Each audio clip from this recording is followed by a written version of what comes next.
right.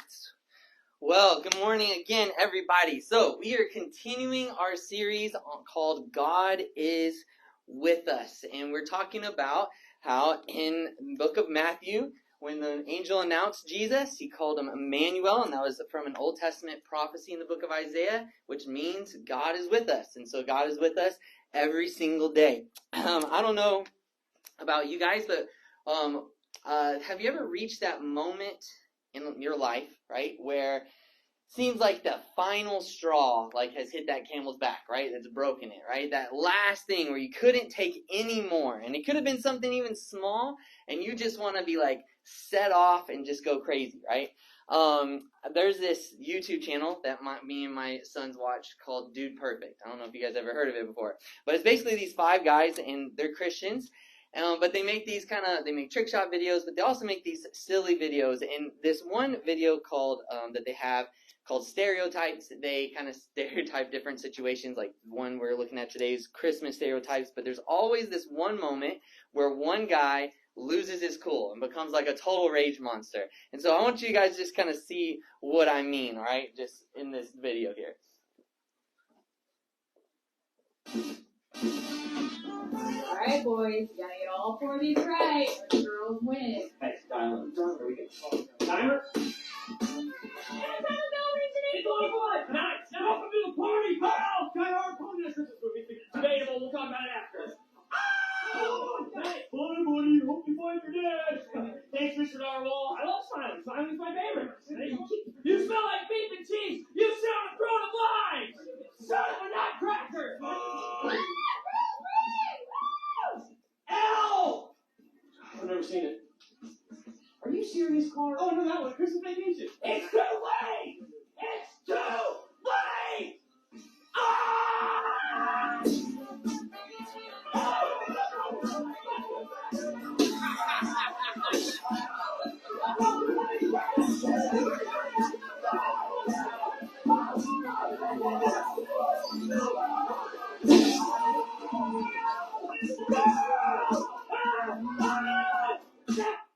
That would be a little bit too far. By the way, if you've got your nativity set up like this, technically it's not biblically correct. Wise men weren't actually here yet. They were still traveling. Anyways.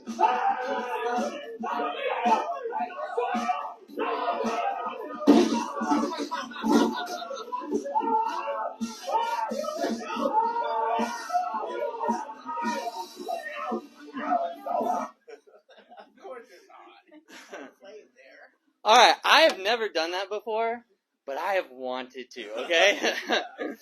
And sometimes it could just be the littlest thing, right? Sometimes you could be feeling really great and everything could go right, and then just one little thing could just set you off.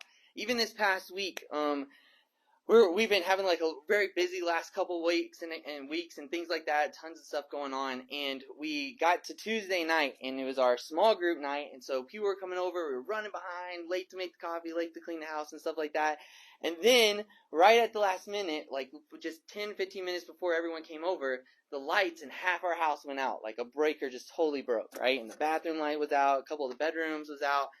And it was just that last moment where you want to rage out like that guy and just start breaking stuff and throwing things around.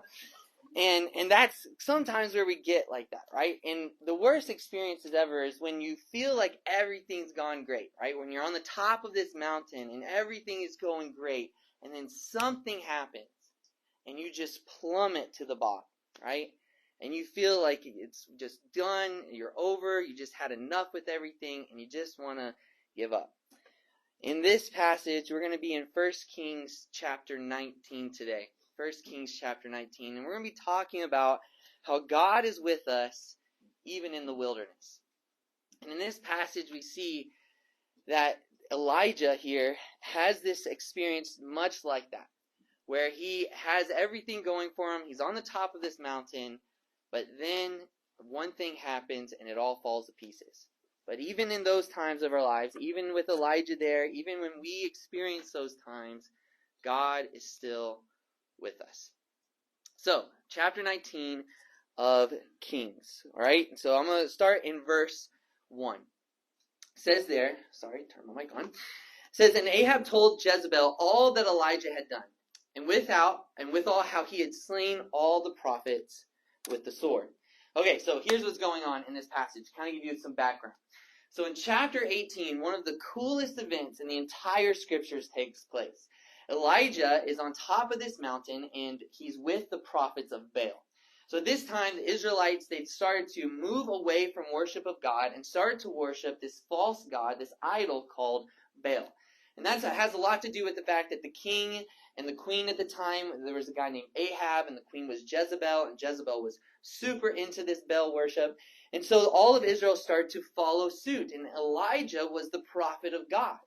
And so what he does is he issues this challenge to the prophets of Baal, and they go up on top of Mount Carmel, and they have hundreds of the prophets of Baal up there, and this is the challenge that he issues. He says, okay, we'll set up 2 stacks of firewood, right? You'll have your stack, and I'll have my stack. And we'll both pray to our gods, and whoever God will light that, spontaneously light that stack of firewood, that's the true God. And so the prophets of Baal, they go and they begin praying to Baal. They begin doing this for hours and hours on end. They begin to even cut themselves and injure themselves, trying to show Baal that they're serious. Meanwhile, in one of the most hilarious passages in the Bible, Elijah is on the side just mocking them. And he literally tells them at one point, he says, oh, Baal's probably on the toilet. That's why he's not listening to you. Literally what he says. Okay, the Bible's funny sometimes. All right, and so this happens. Hours go by. Obviously, Baal doesn't like the fire. So then it's Elijah's turn. And he prays this so simple prayer to the Lord, right? Just asking the Lord to show himself. But before he does that, he takes his firewood and he basically drowns it in water, right? It's completely soaked through water on inside of water. And the whole idea was like there's nothing special that he's doing. There's no magic trick or nothing like that. It's going to have to be lit by God. So he prays this simple prayer and the whole thing goes up in flames, right? God miraculously lights it. All the Israelites that are around see this happen. They figure out, okay, God is the true God. And then they take those prophets of Baal and they actually enact capital punishment on them. They kill them, right? Which is kind of crazy as well, but that's what they do. Now, at this point, he is on the top of this mountain, right? You could just feel just the excitement in Elijah at this point, right? He's been trying to minister to these people, trying to get across the word of God. Finally, God reveals himself in this amazing way. People are starting to wake up to the fact that Baal is not true. There's this revival that's taking place. There's this excitement that's going on, right? And he feels this victory, he feels this revival.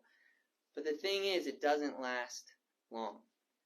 So in verse 1 through 3, this is what it says again. Ahab, the king, told Jezebel, the queen, all that Elijah had done, and how he had slain all the prophets with the sword.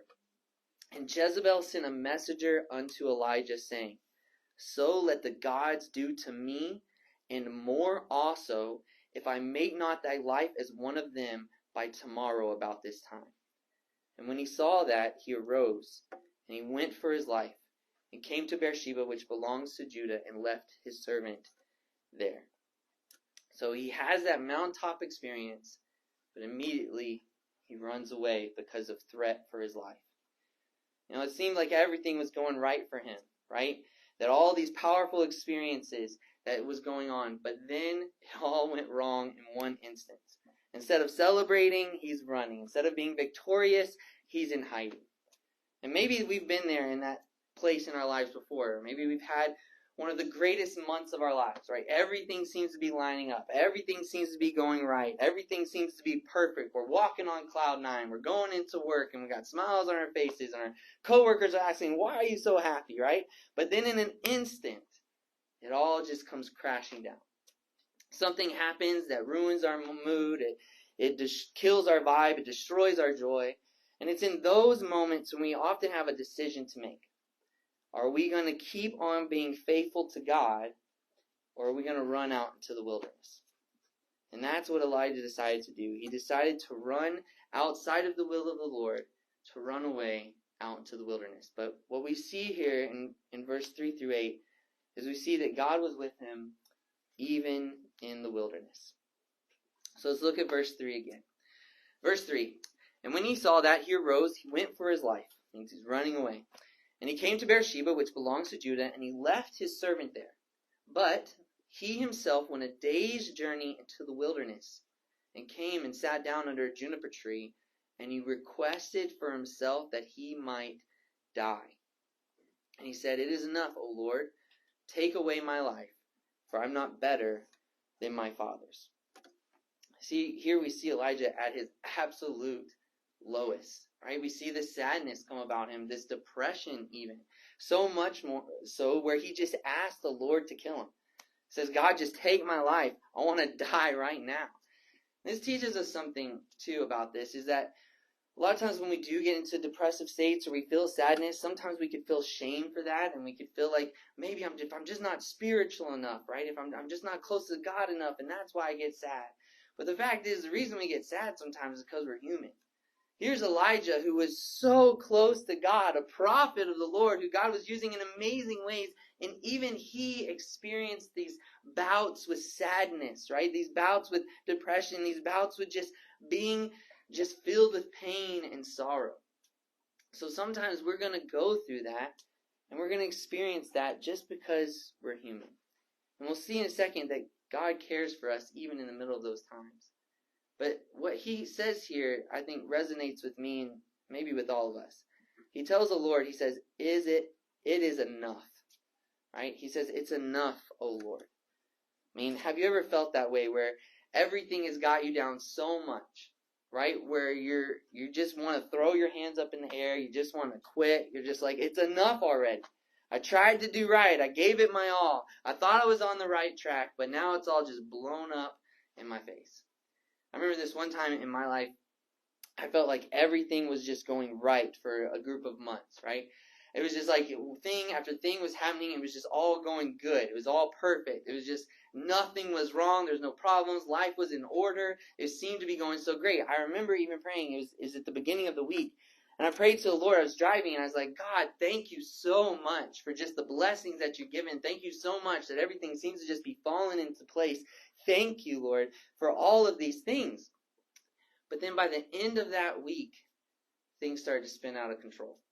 Things started to blow up in my face. I felt lost. I felt lonely. I felt defeated. I felt discouraged. And honestly, I would be lying if I told you that I didn't feel like I wanted to quit, because I wanted to quit so many times during that period. And these are the moments that can often make us feel the worst. Right? We talked last week about going through long valleys and long trials of hardship.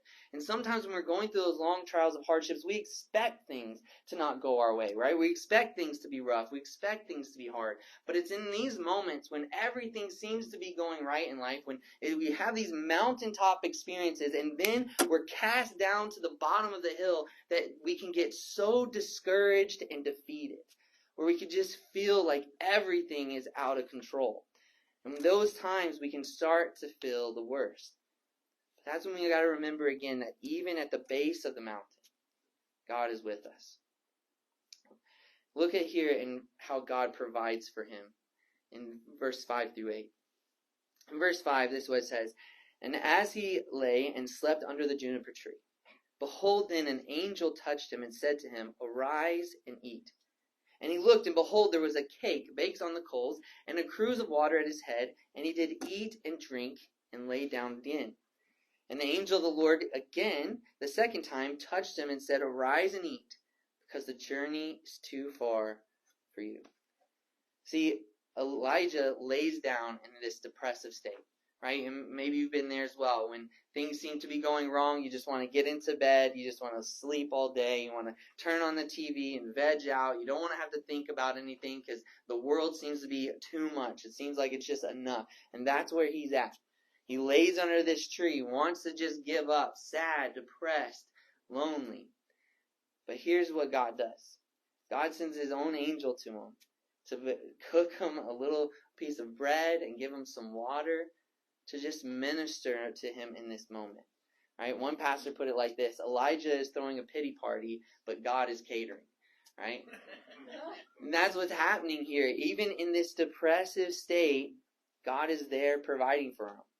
What this teaches us is that God is patient and gentle with our feelings of sorrow. right? He's patient in those times when we're going through brokenheartedness, when we feel lost, when we feel defeated. He is there still providing for us through and through. Psalm 34:18 says, "The Lord is nigh, the Lord's close to them that are of a broken heart, and saveth such as of a contrite spirit." The Lord is close to us when we are of a broken heart. In those times when we got thrown off the mountain and everything seems to be out of whack, God is still there for us. Notice how he responds to Elijah. He doesn't come to Elijah and start yelling at him. "Elijah, what are you doing here? Get up." Right? He doesn't brush him off and forget about him and just move on to the next person, but instead he gently cares for him and sustains him during this hardship. You know, it kind of reminds me of when I was a kid and I was learning to ride a bike, right? I was 5 years old, learning to ride a bike without training wheels, and my mom and my dad both taught me, but my mom had the first go at it, and my mom was more of like, not so gentle, let's put it that way. So like I'm riding the bike, right? I don't know how to ride. I'm falling off, right? I'm bleeding. I'm probably internally bleeding. I'm like dying. I'm like, "Mom, I'm hurt." She's like, "Get up, you big baby." You know, that's how my mom responded. And so finally, my dad took over, and my dad's like gentle with me. He's like, "You got this, buddy." And he kind of ran beside me, pushed me until I got it, and I learned, right? Funny thing about that, though, is like when I learned to drive, they kind of switched roles. My mom was like totally laid back, and my dad was like, "What are you doing?" But the idea there was that my dad was gentle with me, right? Even though I didn't know what I was doing, I was in my weakness. He was gentle, and I learned. And that's how God responds to us in our weaknesses, right? He doesn't cast us off. He doesn't yell at us. Instead, he treats us with gentleness, and he provides and sustains us even in those moments. What we see here is this. We see that God's provision is constant, even when we feel lost. Amen. It's constant, even when we feel lost. Like even if we're at our last straw, God is there, and God is providing. So Elijah takes this food, he eats it, he has the strength, and then he carries on in this journey that he sets himself on. And what we see next is that God is with him in the cave. So let's look at verse 8. It says, "He arose and he did eat and drink, and he went in the strength of that meat 40 days and 40 nights unto Horeb, the mount of God." Now, here's the thing about this. First, the idea, the Mount Horeb there, from where he was at, where he was laying at, it wasn't a 40-day journey if you were to walk it all and just go as fast as you could. The idea here is this, that it took him 40 days and 40 nights is also symbolic, right? It's the idea that he was going through this wilderness experience. If you remember back in the Bible, right, you look at Noah. Noah, when he was in the ark, it rained on the earth 40 days and 40 nights. When the children of Israel were traveling through the wilderness, they were traveling through the wilderness for 40 years. The idea speaks to this idea that there's this wilderness experience, this time when you kind of don't know what's going on around you. Like Noah, he was in the ark, right? And the world around him is falling to pieces and is totally flooded and is going in chaos. And yet in the ark, God is protecting him and providing for him. Same thing with the children of Israel as they were going through the wilderness, wandering through the wilderness, as the Bible tells us. They didn't know what their end goal was. They didn't know their destination. God was taking them from here, zigzagging all over the place. And yet, through that whole time, God provided for them. He gave them manna from heaven and gave them quail and to eat. And he gave them clothes and shoes that did not even wear out for those 40 years of their wandering. God protected and provided for them. And so here now Elijah is on this wilderness experience where he's, in a sense, he's running away from the will of God, and yet still God is providing for him and protecting him. So he goes to a place called Mount Horeb. Now this Mount Horeb is the same mountain. It has two names. The other name for it is kind of more famous. It's Mount Sinai. Mount Sinai is where Moses went up, met with God, and where God delivered to Moses the 10 Commandments. And so this mountain was a place that was considered to be a very holy place, a place where you go to meet with God. And so here in his mind, in Elijah's mind, He's going away from this place and going towards Horeb. God never told him to go there, but he's decided to go there because he feels like God is not with him. Right? He's gone through this hardship. He feels attacked. He feels like someone's got a hit on his head, which they do. And he feels like in this moment, God's not with him. And so he's running to this mountain almost like because he has a bone to pick with God.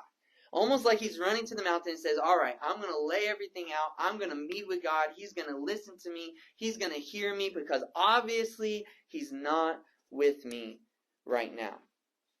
But here's the crazy part. This past week, I talked with Sam Dagg about his groups, and he had talked to me and mentioned that in their groups, they had talked about how our feelings can sometimes deceive us, right? When it comes to our closeness with God. Sometimes we can feel very distant from God, but that doesn't mean that God is distant from us. And that's exactly where Elijah is at this moment. He feels distant from God. He feels like God's not there. But here's the thing. Although he felt separated from God, was he? No. God absolutely was there by his side the entire time. He showed him that by sending his angel. And so sometimes our feelings can often not be trusted when it comes to God's presence. Many times there's times when we feel far from God, where we feel like we're not connected to him, and yet God hasn't moved. He's always, always there. And so, though that's what he does, Elijah goes to this mountain, not under the direction of God, but he's trying to reach the Lord. And so here's what happens in verse 9. It says, he came thither to a cave, and he lodged there. And behold, the word of the Lord came to him and said, what doest thou here, Elijah? So God asked him, what are you doing here, Elijah? Why are you here? Why have you come? In verse 10, this is Elijah's answer. And he said, I have been very jealous for the Lord God of hosts. For the children of Israel have forsaken thy covenant. They've thrown down thine altars, and they've slain thy prophets with the sword. And I, even I only, am left. And they seek my life to take it away. In this moment, the reason he came is because he feels completely defeated. He feels like he was doing everything right. He feels like he was serving the Lord correctly. He feels like he was giving it his all. And now he feels totally alone. I'm the only one left. And now they're trying to kill me. He feels defeated. And we get to points in our lives where we feel defeated. Right? Where we feel like we're doing everything right. Like we've given life our all. We've put in the investments. We've done everything right. And yet still things are not adding up. Right? Like we start to give back to the Lord. And then some unexpected financial cost comes up. Or we start serving him regularly and giving back our time. And then we feel like, man, the time is flying too fast and I have no time to get things done. Or we start to love and to serve and to really care for other people only for them to have them betray us and treat us poorly and with hatred. And we feel like we're doing everything right. But then it just all is falling apart around us. And it's in those times when we feel like running away. When we feel like giving up, we feel like quitting, we feel like telling God, finally, God, I've done everything right, and this is how you've treated me. Where are you at, God? I've done everything, and nothing seems to be working. And we can feel exactly here like Elijah does. And it's in those times when we get so wrapped up in those emotions and wrapped up in those feelings like God isn't there that sometimes God has to shake things up in order to get us to listen to him instead of those emotions and those feelings. So here's what happens next. Verse 11. God tells Elijah, go forth and stand upon the mount before the Lord. And behold, the Lord passed by. And a great and strong wind rent the mountains and brake in pieces the rocks before the Lord. But the Lord was not in the wind. And after the wind, an earthquake. But the Lord was not in the earthquake. And after the earthquake, a fire. But the Lord was not in the fire. And after the fire, a still, small voice.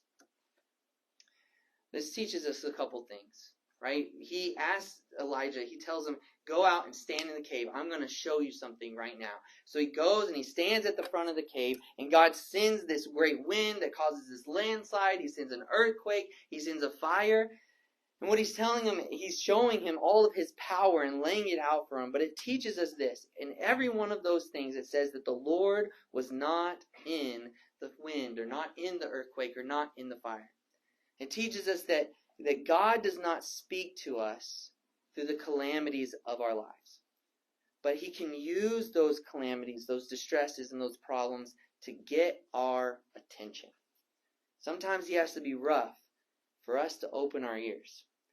If you have ever been married before, and you're a woman, you know exactly how God feels when you're trying to talk to your husband, right? And he just doesn't listen. I know this happens to my house many times, right? Haley's over there, she's cooking dinner, she's changing the baby's diaper, right? And doing all this stuff, and I'm talking to her, and she's picking up on everything. Meanwhile, like, I'm looking at one little thing, and she's talking to me, and I have no idea what's going on, right? And she'll throw something at me, she's like, Jake, listen! I'm like, oh, what? Okay, I'm supposed to listen to you, right? Sometimes she has to, like, yell at me to get me to, like, focus in and to get my attention. And that's what's happening here with Elijah, right? He's so wrapped up in his own problems that he's missing out on what God is trying to tell him. So in order for him to have his ears open, God sends these calamities and shows off his power to get his attention. And sometimes God does that in our lives, right? Things go wrong, not just because he's trying to speak to us through those wrong things, but because he's trying to get our attention. Sometimes we just aren't listening.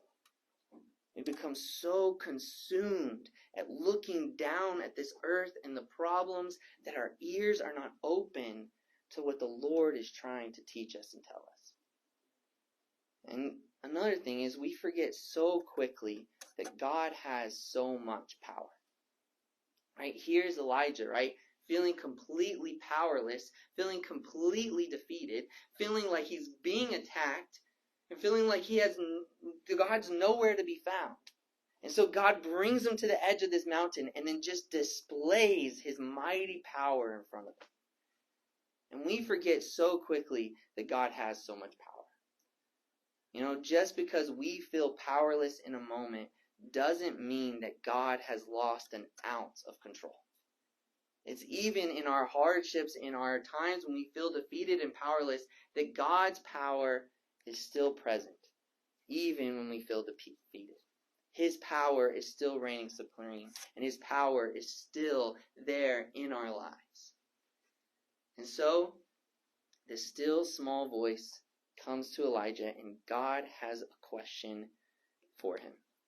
So look again at verse 12. It says, after the earthquake of fire, the Lord was not in the fire, and after the fire, a still small voice. And it was so, when Elijah heard it, he wrapped his face in the mantle and went out and stood at the entering of the cave. So again, now he's going back out. So remember, God had him go to the entrance of the cave. But then all of this crazy stuff starts happening, so he runs back to hide into the cave again, and it wakes him up. It loses focus in all of his problems because of all those calamities going on, and then God speaks to him in that still, small voice, and his ears are open, he hears it, and he goes out to the entrance of the cave. And then here comes the question again. And behold, there came a voice unto him, and said, What doest thou here, Elijah? Now there's a small difference here between the two questions that God asked. He asked the same question, what are you doing here? But there's a little bit of difference. In verse 8 or verse 9, it says the word of the Lord came to Elijah, and this was his word. But in verse 13, it now says a voice came to him. In the Greek, that word voice, it's the word kol. It means like a voice that can hear and can be recognized, right? A sound that is recognizable. You know, one time, in one of the youth groups I was teaching, I made a pivotal youth pastor mistake. And I left my phone out unlocked, right? And so what happened was, my teenagers, they grabbed my phone, they got onto Facebook and started posting all kinds of craziness on there, right? So later on that night, after youth group, I go to look on Facebook. I got all these notifications. I'm like, this is weird. And I pull it open, and everyone's like, Jake, are you okay? What's up with this? Da-da-da-da-da, right? And they had posted all this ridiculous on there, and so I had to, like, delete that and say, Guys, I got hacked by my teens. They did all this, right? And here's the thing. Because it was just words, people were confused whether I said it or not. But they couldn't have done that if they would have heard my voice, right? They couldn't have mimicked my voice well enough. A voice is so recognizable. And so here's the thing. God spoke to him first and his word came to him. But this voice, it's this demonstration that now it's unrecognizable. I mean, it's recognizable. Now he knows what's going on. And so he asked this question again. But God's not asking, hey, why have you come here? Right? That's how we think of this. Like, why are you here? Why have you come here? But that's not exactly the question that he's asking. Right? God knows why he came here. What he's saying this is, why are you here instead of where I want you to be? Why have you come here instead of where I told you you should be?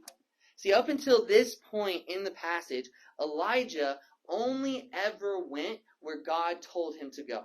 If you look at chapter 17, so you can go back a couple of chapters. In chapter 17 and verse 3, God tells Elijah, go and turn eastward. And so that's what Elijah did. He got up and went towards the east. In chapter 17 and verse 9, he says, get up and go to Zarephath. So Elijah did it. He got up and he went to Zarephath. In chapter 18 and verse 1, it tells him, get up and go to Ahab. So he got up and he went to Ahab. But here, he's now gone on this journey out into this wilderness to this mountain, and he's gone to a place that God never told him to go. See, oftentimes when we feel defeated, we run to places that God never told us to go in the first place. We go to try to find things to fulfill us that can never truly help us. And we put ourselves out in the wilderness. We get off track with God. We get off of his plan. We get out of his line that he's laid out for us. And we go off to do our own thing. And that's what Elijah did. He left the path of God when he felt defeated. Instead of staying on God's path, he left it. So God now is asking him, why are you here? Why are you here instead of where I want you to be? And so he responds in the same way. He says, they've cast down your altars and they've destroyed your prophets, and I only am left, and now they seek my life to take it away. But look here how God responds to him. In verse 15, it says, the Lord said to him, go, return on your way. This is what he's saying. His response, God's response to Elijah in this moment is to go and get back to the thing that I've called you to do. See, the answer to our discontentment in life comes in service to God. It comes when we serve God more, not run away from him. See, we'll never find the answers that we're looking for, the answers to our problems, sitting in a cave. That's why when we those times in our lives when we don't feel like praying, the answer to that is to pray more. Those times in life when we don't feel like going to church, the answer to that is to go anyway. Those times in our lives when we feel like we don't want to read scripture, the answer is to read it anyway. When we don't feel like serving, serve anyway, because that is where we find the solutions. That is where we find the answers to our problems. Not getting off of God's path and going away from him, but going towards him even more, running closer and closer and closer to God. See, he ran off into the wilderness. He got out of God's plan. And God's answer for him is not, hey, guess what? I'm going to take out Jezebel, which is what he does later. His answer is not like, yeah, I'm sorry you feel this way. His answer is, get back to serving me, and you'll find the solutions to your problems. So God tells him to go, and this is what he tells him. In verse 15, the Lord said, go, return to thy way to the wilderness of Damascus. And when you come there, anoint Hazael to be king over Syria. And Jehu, the son of Nimshi, shall you appoint to be king over Israel. And Elisha, the son of Shaphat of Abel-Meholah, shalt thou anoint to be prophet in thy room. And it shall come to pass that him that escapes the sword of Hazael shall Jehu slay, and him that escapes the sword of Jehu shall Elisha slay. Yet I have left me 7,000 in Israel, all the knees which have not bowed down to Baal, and every mouth which has not kissed him. See, he tells him this. Go, get back to work. Get back to what I've called you to do. Go anoint Hazael and Jehu and Elisha. And guess what? There's 7,000 other people that have not bowed to Baal that are still mine that I can use as well. What God is telling him in this moment is that he is not alone. What does he tell God? God, I'm the only one left. It's I and I only. And God says, no, you're not the only one. I've got plenty more of my people ready to go in service to me. You know, sometimes we forget this, and it's a very key point. We forget that God doesn't have to have us. He doesn't need us. He doesn't have to have us. God's got plenty of other people he can use. And that's what he's telling Elijah. Elijah, listen, I don't have to have you to get my work done. But what God does is something truly incredible. Is he invites us to serve him. We get to serve God. We are allowed to serve him with all of our weaknesses and all of our mistakes. And even Elijah's in this very moment claiming that God's not with him, claiming that he just wants to die. Even in this moment, God invites him back to serve him. And even with all of our mistakes and all of our sin and all of our weaknesses, God still invites us to serve him. And invites us to find the satisfaction and the joy that can only come through serving him. See, he answers Elijah's problem, but not in a way that he had expected. Elijah did the biggest mistake and one that we often make. He got alone. He was going to this problem. Remember, he traveled to Beersheba. He left his servant and he went somewhere totally alone. And God tells him here, guess what? You're not going to find peace isolated from everyone else. But when you stick to God's plan and the service that he has planned for you, then there will be God's people that will surround you and that are positioned by God to help in his mission. When we feel alone and our response is isolation, that is running away from God's plan. God tells us the solution is in more service to him alongside of the people that he's put in place to serve him as well. See, God's people, what we learn is God's people are available even when we feel alone. Even when we feel totally alone, God has people available to serve him and to surround us as well. The final thing we see here is that God gives. In verse 19, and this next portion, this is what makes this passage one of my most favorite passages in the entire Bible, because of how God responds to Elijah's pain. In verse 19 through 21, this is what he says. So he departed thence. What he does is he obeys. He gets back to work. He goes back to what God has told him to do. Right? He leaves the sorrow. He gets back on track with God. And that's the same thing with us, right? There comes a time, even in the midst of our pain, in the midst of our sorrow, where we got to stop wallowing and we got to get up, even if we don't feel like it, and we got to get back to doing what God has for us to do. So Elijah does that. In verse 9, he departed. He got up. He left. It says he found Elisha, the son of Shaphat, who was plowing with 12 yoke of oxen before him, and he with the 12th. And Elijah passed by him, and he cast his mantle or his cloak upon him. And that was a sign of like saying it was a calling of God. It was like, you're going to take my place. Same thing that Benjamin did to David when he took off his outer garment and threw it on David. He was saying, you are going to be the next king. And that's what Elijah was doing to Elisha. He's saying, God's calling you. You're going to be the next prophet. And then he left the oxen and ran after Elijah and said, let me, I pray, kiss my father and my mother, and then I will follow you. And he said to him, go back again. What have I done to you? Meaning, hey, I haven't called you. This is God's calling on your life. And he returned back to him. He took a yoke of oxen. He slew them, and he boiled the flesh with the instruments of the oxen and gave it to the people, and they did eat. And then he arose, and this is Elisha, and he went after Elijah, and he ministered to him. See, Elijah got back to doing what God wanted him to do, and God gave him somebody to be with him for the rest of his ministry. We will never find peace and healing alone in a cave. He was never going to find the answers that he was looking for staying in the cave. He had to get out. We'll never find peace and healing alone in our house. We'll never find peace and healing in isolation and self-pity. We find hope and healing in getting up, getting out, and getting busy in the service to God. Even when we don't feel like it, when we act in obedience, God rewards our work. When we're willing to obey, even going against our own natural feelings, our natural tendencies, God always brings blessings. In Hebrews 11:6, it says this, "But without faith, it is impossible to please him.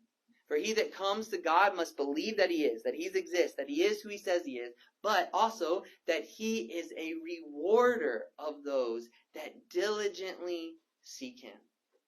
God is a rewarder to those that seek after him. And Elijah goes. He gets up. Maybe he probably wasn't fully feeling great. He got up, responded to God's call. He obeyed the Lord, got back to work, and he found Elisha to minister to him and with him. You know, God gave Elijah exactly what he needed. Elijah felt alone. He felt there was no one else by his side. And God gave Elijah Elisha. And they ministered together for the rest of Elijah's earthly life. And here's the thing. God gave him a companion, a friend, so he knew he was never alone. When we're willing to obey the Lord, despite our feelings, God gives us exactly what we need. But not only that, God goes above and beyond and gives us things sometimes that we didn't even know we needed, right? He gives us things that are just extra blessings, like the cherry on top. Remember how Elijah had prayed to God and he asked the Lord in his lowest point, he asked God to just let him die, right? God, just take my life. I'm ready to die. What we find out is in the Bible, there's only ever two people in the entirety of Scripture that never suffered an earthly death. One is a guy named Enoch who just was delivered up into heaven, never ever suffered an earthly death. The other one is Elijah. Elijah never died a physical death here on earth. God just took him straight to heaven in a miraculous way. See, God not only didn't answer his foolish prayer to take away his life, God gave him an amazing blessing that says, not only am I not going to kill you, I'm going to allow you to the point where you're never going to die. And that's what God does. God's blessings are abundant, even when we can't see how. Sometimes we're so confused and we can't see how the things in our life are all going to work out and pan out and everything's going to be great again. But here's the thing. God's blessings are always abundant. He's always working in us. He's always working in our situations. He's always got something else planned out for us coming down the way. And even when we can't see it, even when we can't recognize it, God's blessings are abundant. And that's what happens to Elijah. If Elijah would have just gave up, if he would just quit, if he would have just stayed in the cave, he would have never seen the amazing amount of blessings that God had planned for his life. He would have never been fulfilled by being given Elisha to be his friend and to be his comrade through the rest of his ministry. He would have never been miraculously taken to heaven in a chariot of fire. He would have never experienced these blessings if he would have stayed in the cave. Because he got up, he became obedient to what God called him to do, and he got back on track with the Lord, God gave him the blessings. You know, in our life right now, you might feel lost. Remember, God provides. You might be feeling defeated, but God's power is strong. We might feel alone, but God's people are available. We might be feeling confused, but God's blessings are abundant. The answer to our problems don't lie in running away from the Lord and getting off of his plans. The answer to our problems lie in service to the Lord. If we serve him, he provides for our needs. He gives us power to endure. He surrounds us with people for our comfort. When we have fallen low off those mountaintops and we've hit rock bottom, we don't need to run to the wilderness. We need to run back to the service of Jesus. When we do, God gives us exactly what we need and more. Don't need to run from God, but run to him. Let's pray. Lord God, we just thank you for your word that teaches us so much. Lord, we thank you that no matter our weaknesses, that you are there in a gentle, loving way to just draw us back to you. Lord, I don't know what's going on in all of our hearts here in this room today. For whatever reason, maybe we've taken steps away from you, where we've stopped serving you as much, stopped loving you as much, started to go our own path and way, Lord, and I pray that you would just draw us back to you. Help us to be obedient even when we don't feel like it. And Lord God, just work in us in great and mighty ways. Help us to know that you are with us. We love you, Lord, and we thank you for all that you've done and are doing for us every day. I pray these things in your Son's name. Amen. Would you stand and you can use